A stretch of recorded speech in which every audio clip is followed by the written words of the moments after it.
के ऐसो चटक मटक को ठाकुर और तीनों लोकनों में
काली नागनाथ के डारे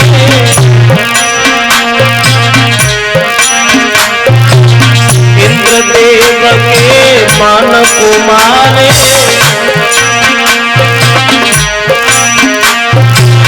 मथुरा जाए के कंस पछाड़े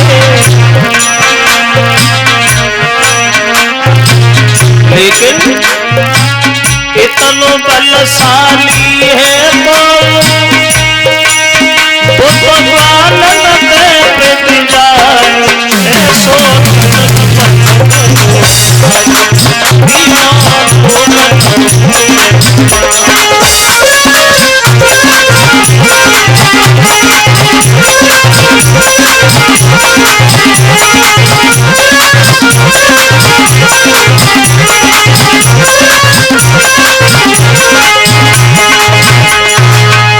लीलाएं दिखा रहे शंकर की शिकायतें लेकर के यशोदा के पास आती है, बहाने से दर्शन करती है, फिर वापस चली जाती है। एक दिन कन्हैया जो थे वो घर में चोरी करते हुए पकड़े गए। ग्वाल बाल बोले लाला आज किधर चलोगे? तो मनसुखा बोला श्याम दूसरे के घर में जाते तो पकड़ जाते, मार बहुत पड़ती है। एक काम करो ना, आज हम लोग अपने ही घर में क्यों ना चोरी करें? बोले कहा? जवाब दिया दूसरे के घर में नहीं, आज यशोदा के घर चलो, क्योंकि घर में पकड़ जाओगे तो उतनी मार नहीं पड़ेगी और मार पड़ेगी तो देखभाल की पड़ेगी। इसलिए काम करो, आज दूसरे के घर में नहीं यशोदा के घर चलो। बोले चलो। सलाह मिलाई, कन्हैया अपने घर में कूद पड़े। माँ यशोदा घर पे नहीं है, घर खाली देखा, दही की गागर उठाई जमीन में मार दी, गागर फूट गई, माखन फैल गया। अब मनसुखा माखन भी खा रहा है और बातें भी खूब कर रहा है। श्याम आज माखन खाने में बड़ा आनंद आ रहा है। तो कन्हैया बोले हाँ भैया आनंद क्यों नहीं आएगा, आज हमारी फूटी है, कल जब तेरी फूटेगी तो हम पूछेंगे आनंद आ रहा है नहीं आ रहा है। तब तक मैया यशोदा जो है वो घर के अंदर घुस गई। ग्वालों को देखा तो ग्वालों को तो छोड़ दिया, लेकिन कन्हैया की कलाई पकड़ ली। इधर आज तक कोई भी गोपी तुम्हारी शिकायत लेकर के हमारे घर आई, मैंने उसकी बात में कभी विश्वास नहीं किया। हमेशा ये सोचती रही कि गोपियां सब झूठ बोलती हैं, लेकिन जब आप तुम अपने घर में ही नहीं मान रहे तो भला दूसरे के घर में कैसे मानते हो? तो कन्हैया बहाना बनाने लगे, मैया हमने माखन नहीं खाया, तुमने नहीं खाया, आंखों के सामने झूठ कह रहे हो। जब माखन नहीं खाया तो दही की गागर कैसे फूटी? तो कन्हैया बोले मैया तू बड़ा भोली है, तुम आई हो, तुमसे थोड़ी देर पहले हम घर में घुसे, हम तो द्वार पर ही खेल रहे थे, ये माखन हमने नहीं खाया, ना गागर हमने तोड़ी है, किसने तोड़ी है? तो बहाना बनाने लगे मैया तुम्हें नहीं मालूम है। बात ये है कि मैया घर में कजरी बिल्ली और बेहद चोरनी दिखाती है।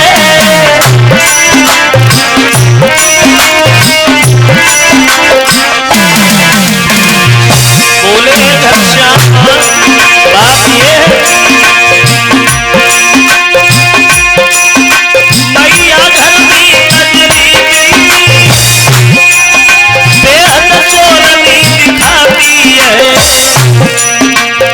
बर्तन तोड़ गिराती है, तू मेरो दोष लगाती है।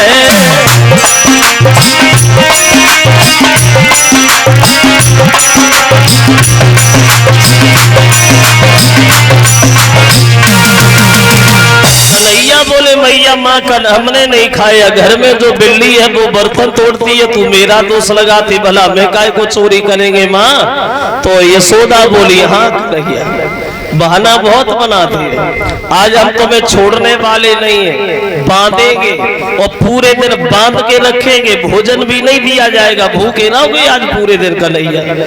अब यशोदा जो है वो कन्हैया की कलाई पकड़ के आंगन में उखल से बांधने लगी।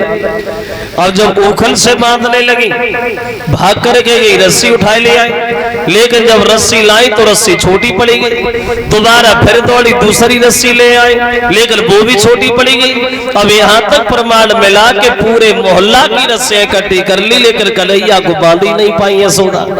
अब यशोदा गुस्सा के मारे आग बबूला हो रही है, जुझला रही है, चाहे हमें पूरे गांव की रस्सियां लानी पड़े, छोड़ेंगे नहीं, बांधेंगे। कन्हैया हंस रहे हैं, चिल्ला रहे मैया को। अब समझ में ये नहीं आ रहा है कि शरीर मोटा हो रहा है या वो रस्सी घट रही है। अब यशोदा गुस्सा में, कन्हैया बड़ा आनंद ले रहे मोह की तरफ देख देख के। और समझ में ये नहीं आ रहा है माँ कि वो रस्सी घटती जाती है और या अंग मोटाते जाते हैं।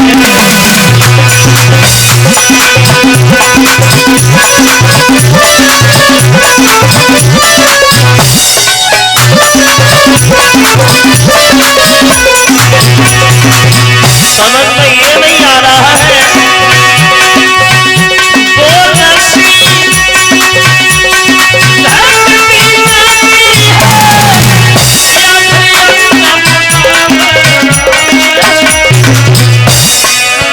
यशोदा झुझलाती जाती है, वो मोहन मुस्कुराते जाते हैं।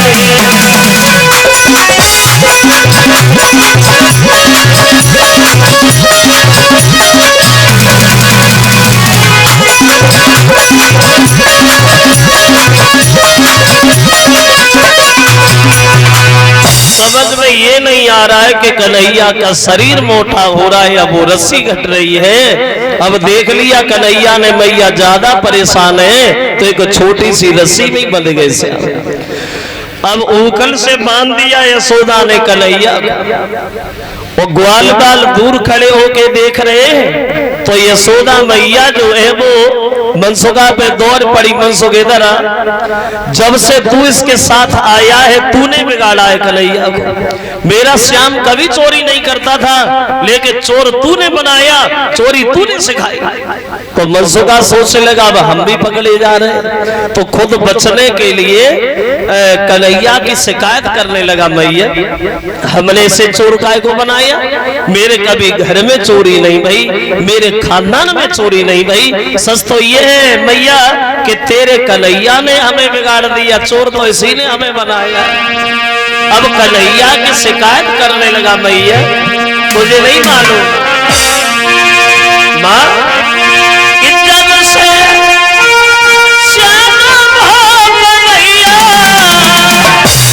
मैया कि जब से श्यामा भाग नैया तब से कि चोरी घर घर होए,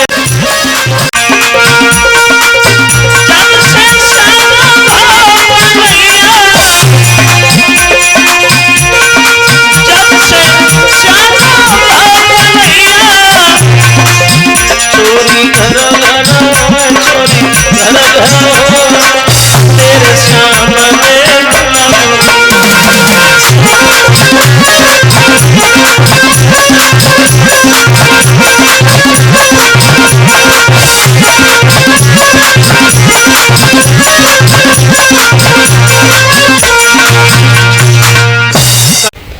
अब कन्हैया बंधे पड़े तो कन्हैया ने देखा किसी का ध्यान हमारी तरफ नहीं रहा, तो उस ओखल को लुढ़काने लगे धीरे धीरे। वो लुढ़काते लुढ़काते दरवाजे पे पहुंच गए। दरवाजे पे यमला अर्जुन नाम के दो वृक्ष खड़े थे, उन वृक्षों के बीच में उस उखल को फंसाया, धीरे से झटका मारा तो वे दोनों वृक्ष टूट गए और दोनों वृक्षों से दो पुरुष प्रकट हो गए जो कन्हैया को देख करके खूब हंसे। कौन थे ये दोनों और क्यों से श्याम सुंदर को देखे? बताया ये दोनों